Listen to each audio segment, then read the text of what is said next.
I would like to sincerely thank the Isaac Regional Council, along with the Regional Arts Development Fund, for their support in bringing you this interview.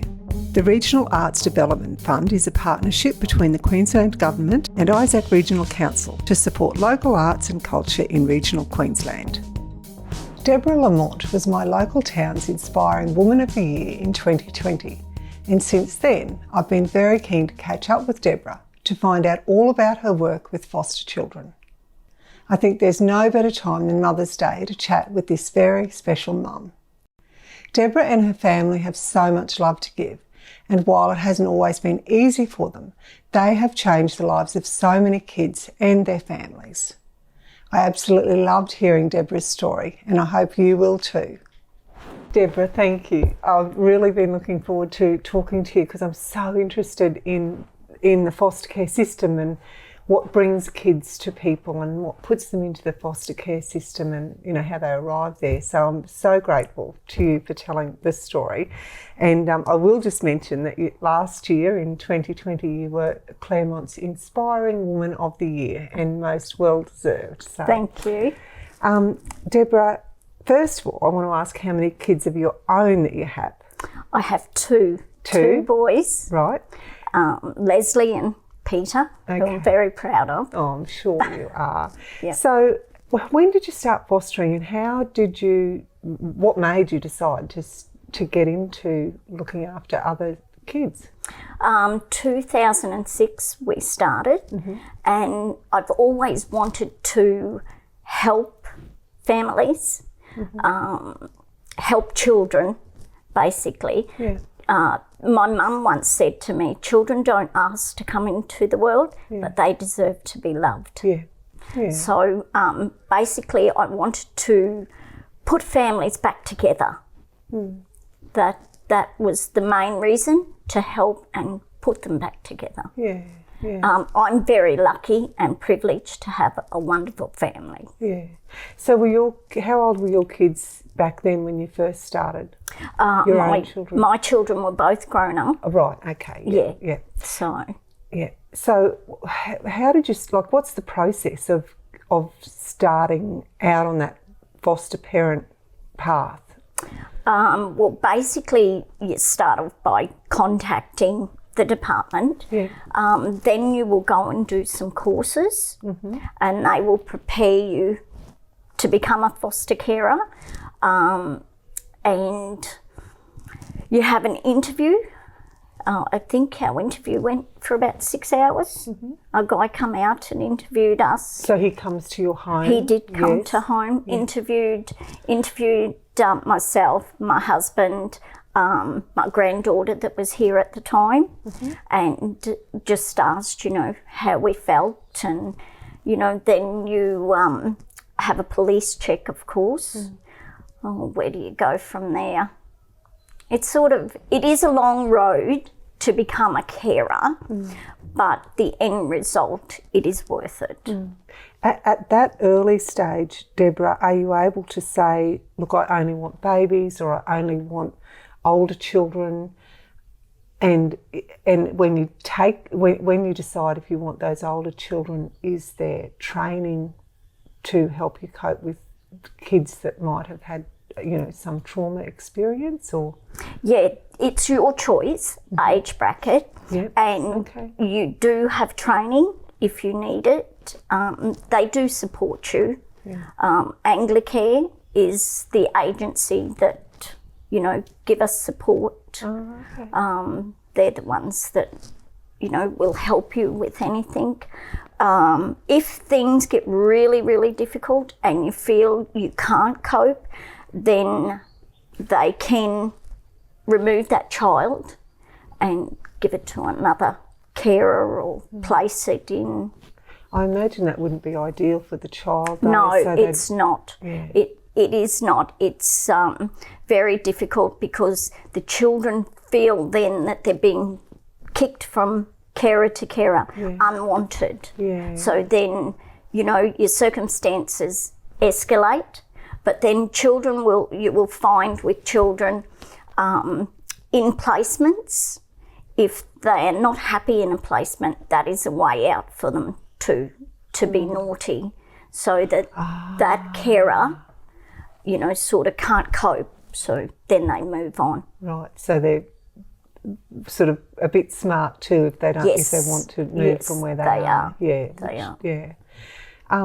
And Deborah, so what brings kids into foster care? What sort of situations do the situations that I find, maybe it is a mental health reason. From the parents' side? Yeah, from mum and dad, you know. Maybe it's a single mum mental health, or it's a drug problem. They just can't cope. You know, it's not the parents' fault. You know, you may think that, oh, that's terrible, what's happening to that child. But you need to look at that person's background and what has happened to them. I once had some children, and they were my very first children. So I was going to ask you who your first kids were, but yeah, so. They were my very first children. And when I got them, I thought, how terrible. How can a mum let this happen? You know, like, but it was out of her hands. So what was their situation? Their situation was that mum had drug issues. So mum had got herself into a bit of trouble, and she'd ended up in jail, and no family to take those children. And the kids had been in and out of care most of their lives. And then we got them, and I thought, I'm not going to let these children go back. Oh, yeah. You know, your first children, all you want to do is protect. Yeah. But then after talking to the mum and hearing her situation, she had grown up with a mum with bipolar. So sometimes she'd go home from school and a mum wouldn't know her. And she'd tell her to get out, and she slept in parks when she was younger and that sort of thing. And in the end, with that story, I helped that parent find a home. We found a home through the church. Her children went home. I still have contact. Deborah, how old were the kids when you had them in your care? 5 and 10. And how long were they with you? Oh, they were with me for about 3 years. Yeah, right. Gosh. So it was So then you went on to help the mum sort herself out. And today she has her own business. And doing extremely well. You know, that is the most emotional thing about anything in life, I think, is it's not so much the bad thing that has happened, it is the generosity and the kindness that other people show to help that person, you know, and that's what makes the emotion, I think. So you're quite entitled to have a little cry. And that's just such a beautiful story. And even if they're the only 2 kids that you ever helped, what a great thing, you know, you did for them. But obviously you didn't stop there. So tell me about some of the other kids that you've taken in. After those 2 very special children, I had another 4 at the same time. So that gave us Oh, you had 4 at the same time. So yes, I had. Yes. Can I just interrupt? What does your husband think of all of this? How does he cope? My husband actually is great. He must be a special man. He is a very special man. He had a bit of a hard childhood growing up. He lost his mum at 9. So his dad brought them up the best way he could. And in those days it was hard. So, you know, it wasn't that loving childhood that I had growing up. You know, it was sort of harder for them. Yeah. And he relates to a lot of the things that happen with the children. That's a good thing. Yeah, if it was up to Les, if we could afford it, we'd buy a massive big property and help every child we could. So Deborah, you had the 2 and then you were given another 4. Yes. So how long between when you had the 2 and then you had I had them all. Oh, they all came at the same time? Yes, I had my 2 and then I got another 4. I think that's called a baptism of fire. They threw you in the deep end. Yeah, and my 2 grandkids were here at the time as well. Oh my gosh. So I have a wonderful daughter-in-law in Rebecca, and I had a niece. I have a niece still, Hayley, who helped me all the time with the kids. If we went anywhere, we took 2 cars, and because we never stopped going anywhere, we took them wherever we went. Yeah. So that lot of children as well, I helped go home, and they went back to the parents. So were they the 4 of them siblings? 4 of them, yes. In that story, Mum and Dad, Mum had some, Dad had some, and then Mum and Dad had some. So there was 2 of Dad's, and then there was 2 of Mum and Dad's. Right. So they were gorgeous children and how as old well. Were they?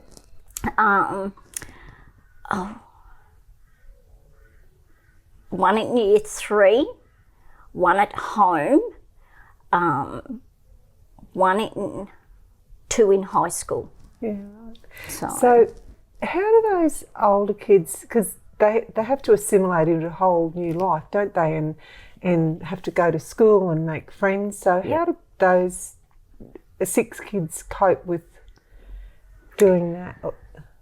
I think it's very difficult for them. Like, you know,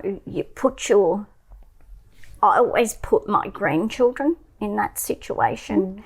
How do I think they would feel, how they would react? And it's got to be so difficult. So what I've done is when they're ready to talk to me, I talk to them. I make sure that they get contact with their parents, and, you know, I assure them that they're going to go home. You know, it's not forever. It's just till the department sort out the issues, and then they can go home again. So, and that one, I think that those 4 children, the oldest boy, he had a temper, and he kicked the bathroom door in at home, and I think Dad gave him a smack. So he went to school and said that Dad gave him a smack. So doing what the school has to do by reporting it, that was the issue there with those children. And he also kicked out my glass door while he was here. Oh, so how do you deal with that? Very slowly, and you know, why did you find the need to do that? Who's going to pay for this? You know, because someone had made him mad. Well, do you think that was a good thing to do? No. There's got to be consequences for your actions, mate. So therefore, you're not going to get what the other children get. We have to have some consequences. So is that all in the training before they come? Or do you have that understanding yourself that, you know, you've got to make kids responsible for themselves and responsible for their actions? Or you've got to make children responsible for their actions. And like, the training is good, but until it happens to you, you know, and you can use some of those tools, but common sense comes into it. You know. So how did he take that when you said, you know, there's going to be consequences, mate, and Did he take that okay? Did he learn a lesson? Do you think it was good for him? I think that at the time he probably thought I was a cow because, you're not going to ride your bike. No, you're not going to play the television. You're going to do some jobs. Mm-hmm. I think he was pretty upset at the time. Yeah. But then, give it a day or so and he came and said, Debbie, I'm sorry. Oh, that's so nice. They always, say, I'm sorry. Yeah. And basically that's what you want to hear. Yeah. And I guess it instills respect, they end up having respect for you, which maybe they don't have respect for their own parents, maybe. Yeah, well, I guess all kids are the same. Yeah. Do you know what I mean? If you leave your children with someone else, they always say, oh, your children are so good. But at home, they're your children. And with foster care, you usually have a honeymoon period. Mm-hmm. And that honeymoon period can last for 2 weeks to a month. Mm-hmm. And then, after that month, the true colours really come out and you realise, oh, golly, this is what these parents are dealing with. How long did you have those 4 kids? I think they were here maybe 6 months, and they went home. Yeah. And I was really happy for Taylor to go home because she was such a little darling and she always wanted her mum. So, how many children have you had altogether? Oh, I guess I lose count. Oh, golly.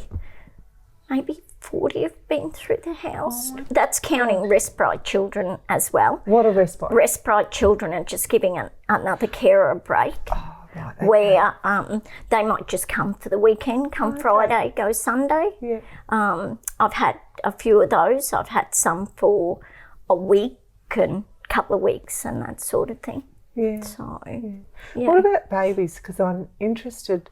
I know that there's so much trauma and things happen with drugs and depression, bipolar or whatever. But babies who maybe are being adopted, because adoption's it must be really difficult to adopt a Australian child these days, I imagine. Yep. But do you ever see little babies that come through? Or I've had 2 babies in the whole time that I've been doing foster care. I very rarely will take a baby for the simple reason everybody wants the baby. Right. Most carers want babies. Yeah. But once the children get to a certain age, it's really difficult for carers to take the older kids because they have issues. Yeah. The one baby that I had, I picked her up in Capella. I met the department in Capella, and she was a heroin baby. Oh. I had Hayley and Rebecca supporting me once again. Mm-hmm. The baby literally screamed night and day. It would pull its little hands down its face, and we slept with it. We each had turns of sleeping with it on our chest, but she used to cry and cry and cry. And how long did you have her for? I actually couldn't cope with the baby. Oh, Deb, yeah. It scared me. Mm. And I took her to the hospital in Emerald, and they referred it back to Rocky, which Hayley and I made a night trip to Rockhampton. We took this baby down. It screamed all the way. Hayley drove and I sat in the back trying to pacify the baby in one of the baby seats. And they put the little one back into hospital in Rocky because apparently those little babies need that breast milk to be weaned off the heroin. How long does it? Do you know how long it takes them to come off that heroin? No, I don't. Yeah. Not at all. But that's just horrific. It was just something that I was terrified that the little baby was going to pass away while I had it. Yeah. And So what would have become of that little baby, Deb? Would she have been adopted, or would she have gone back to She's her? gone back to Mum. Yeah, right.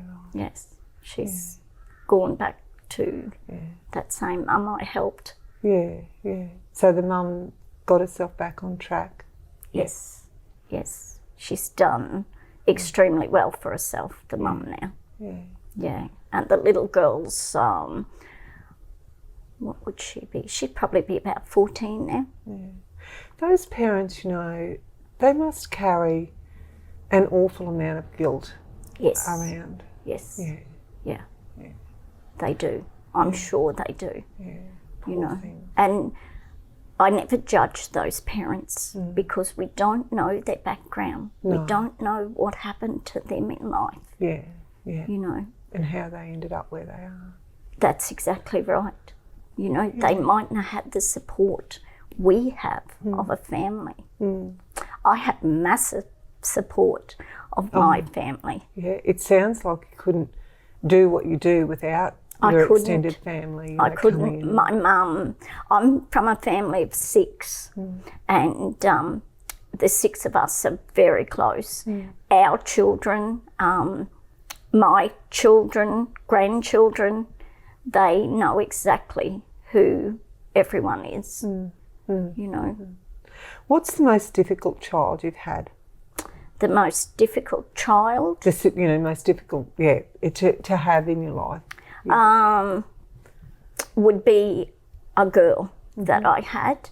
I knew her when she was in care. She actually won an award. She wrote a book. Oh, wow. How old was she?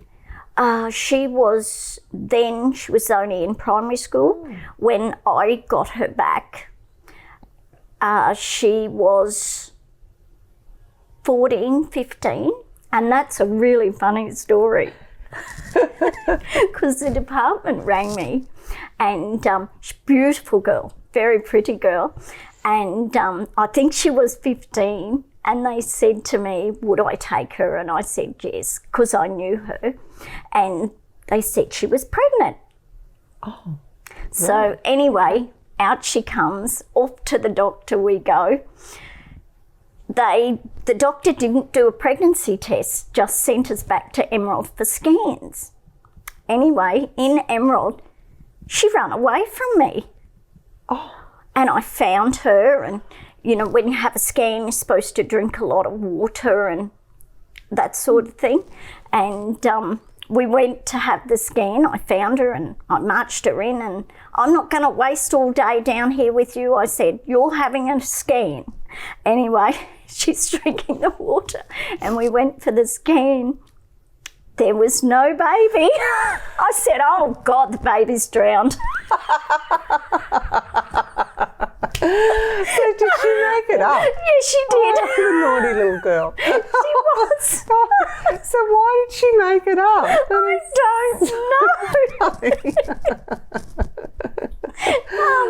But that was one of the funny days. Yeah. And then on the way home, she's going, I really need to pee. I really need to pee. And I said, well, you should have thought about that before you told lies. And I had to pull off on the side of the road so she could have a pee. Oh, and she ended up running away. Oh. She ran away from here. Where did she end up? She ended up down in Rockhampton. So, that was a hard one, but a funny one. And I think what she was looking for love. Yeah. Just someone to love her, But the pregnancy was hilarious that day. How tough is it to give kids up? When, like, you know, when you have them for a couple of years and then you give them back to their parents, how does that go? Affects me. Yeah. I've got to remember they're not my children. I'm only looking after them until the parent is well enough to have them back. Yeah. But when some kids go back, my last ones went back only last year, Bonnie and Alina, and I made Bonbon remember my phone number off by heart in case she needs me. Yeah. Yeah, if I hear a song,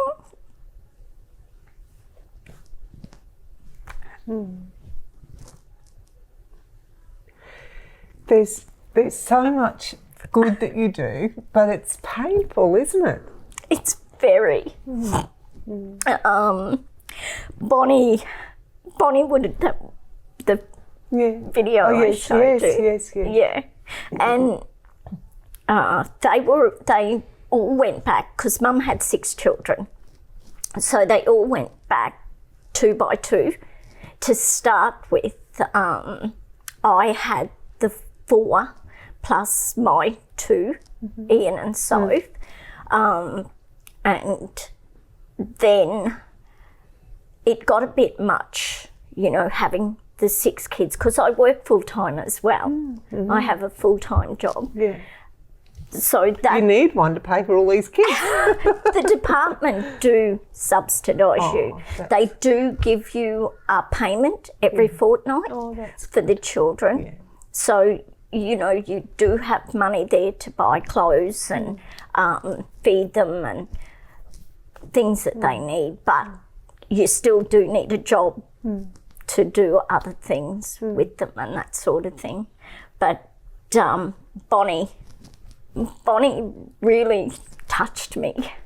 You know, of a morning she'd walk out and she'd have a big smile from ear to ear. She was always singing.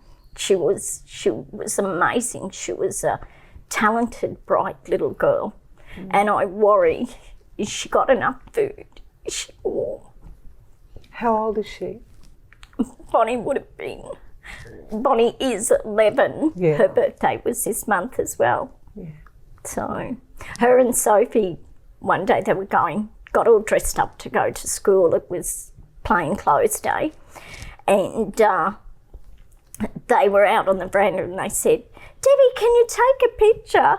And they said, we're twins. You can't tell us apart, can you? And I mean, Sophie's black and Bonnie's white.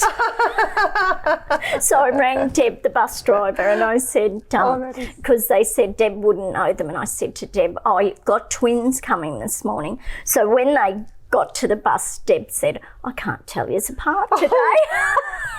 Isn't that beautiful? Yeah. Oh, yeah. That would have... We're twins. You can't tell us apart. Oh, that is so So funny. I was calling Sophie Bonnie and Bonnie Sophie. Just amazing. Oh, gosh. So tell me about Soph and Ian, because Soph and Ian. Yeah. I've had Soph and Ian since prep. Sophie was in prep. Sophie's now 11. Ian's 12. Amazing They're children. brother and sister. Yes, absolutely amazing. We weren't doing foster care at that stage, and I was talking to the department and they said they had 2 little children. Soph and Ian had been in care since Soph was 15 months old. They'd had quite a few placements over the time. When they came, Sophie was such hard work. Sophie was really, really hard work in teaching her toiletry and, like, you know, making sure she bathed herself. Like, I would bath her, but just teaching her to do all that, to wipe herself when she went to the she'd toilet. never been taught. No, and she had been in care since she was 15 months old. How old were they when they came here? Sophie was prep, so she would sorry, have you been said that. Yeah. 5. Yeah. Going 5. Yeah, Going and Ian 5. would have been 6. Yes, that's correct. Yeah. So Ian and I connected from the first time he came. There was just something there with him and I. And he was with another carer, and I was only having them on the weekends just to see how I felt getting back into the care. Oh, right, yeah. And the first time he come, he actually cried and said he didn't want to go because he'd been bullied at his other placement by another child that was in care. But yeah, we just connect, him and I. So from that first time they came here on the weekend, how long before you got them permanently? It was about 3 weeks. Yeah. Just till they done all their paperwork back up, and then they were here. But I did really try hard with their dad, and I really, really tried hard to put that family back together. Yeah. I'd actually organised for Dad to have a job in Emerald, and we were to have a big meeting, and Dad rang and said that he had to mow his grass and he had labourers he had to pay, so he couldn't come. But in saying that, the department had paid for his plane fare, his accommodation and all that sort of stuff. And that was his excuse. That must be heart-wrenching. Broke my heart. Your heart and also Ian's. the kids. Yeah, Ian's affected Ian more than anyone else. Yeah. Yeah, it really, really did. Break the boy. Because that's rejection, isn't it? That's right. Yeah. That's right. Yeah. So, and Dad has tried to contact Ian, and at this stage, Ian is refusing contact. He has sent letters, and I've told Ian they're there, but he doesn't want them as of yet, so I put them away. Yes, I understand that, because there's that fear of being hurt again, isn't there? Yes, yeah. So what's the difference between them, Deb? Because you said you have them... I have them until they're 18 or 90, 30, however long. Forever. They are my children, not legally, but they're not blood or anything like that. But I love them like they're mine. I really do adore them. So I'm very privileged to have Ian and Sophie. Oh, dear. So do you think you'll take more kids in the future? That's it?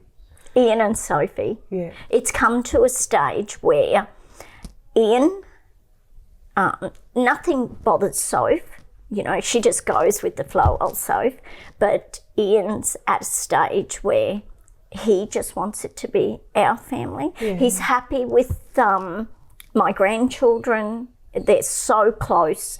Emma and Sophie, that's Leslie's daughter, are like sisters. And Ian's the same with Peter's boys. They're like brothers, because you've got Josh, who's 14, Ian, who's 12, Bradley, who's 11. So, they're very close. And my boys have just accepted these children like brother and sister. So it's wonderful. Deb, I went online yesterday to find out, about foster care. Like, so many, there's such a huge need for foster carers, isn't there? There is. And sometimes it makes it hard because the department are so snowed under with what they've got to do, and they take so long to get back to you. And then the process that you go through to be a foster carer it can take up to 2 years to actually become a foster carer. And then, you've got your good foster carers, then not saying anything bad about anybody, but just some can't cope, you know. Yeah, and I guess that's, in a way, maybe apart from the overload, but why it takes so long is because they have to get it, well, they would be doing their best to get it right, because... Yes. the need to get it right the first time for those kids must be so important. It is, and because they've had all that bad publicity with, you know, bad carers, and it's because the department is understaffed with people in the office that they can't get out to see these people. You know, like their caseloads. I think some have got, you know, they might have 20 kids, 22 kids, and you've got one person managing those children. So, you know, in a day, how can you get round to all these houses, plus go to court and do all your bits and pieces that you've got to do? So, Deb, is it worth it? Has it been worth it for you? Yeah. Yeah. It has. Yeah. In the emotion of it all, thank you so much. I'm so grateful to you for telling me all about foster caring and what a special person you are, because you make it so much more than just looking after the children. You try and mend their families, and I didn't think of that aspect, and you're a very special lady, Debra Lamont. Thank you for asking me. Thank you. Thank you so much, and happy Mother's Day. Oh, thank you. I love Mother's Day. All I ask from my boys is a phone call. Oh, well, there you go. That's it. I do not need anything. All I ask is that my sons stay close. Ring your mother. Yes. Thanks, Deb. Thank you. Thanks so much for watching our video. I hope you enjoyed it, and please try to remember to just click on the subscribe button so we can keep you updated with everything that's happening. Thank you.